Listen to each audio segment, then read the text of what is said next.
অজুৰ মনয়া কোন দেশলৈ বাতৰি নিয়া এই মাটিতে কহুৱাব ন এবাৰ ৰৈ কৈ যোৱা তুমি ৰৈ কৈ যোৱা অজুৰ মনয়া কোন দেশলৈ বাতৰি নিয়া এই মাটিতে কহুৱাব ন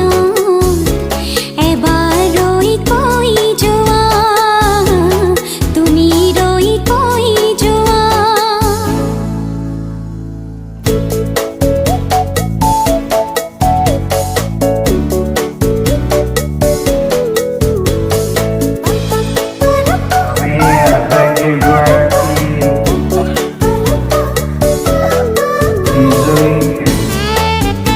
অভিনন্দন পুনৰবাৰ জ্ঞাপন কৰিছোঁ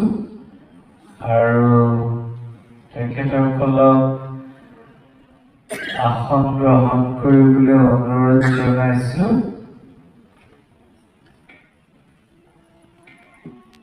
আৰু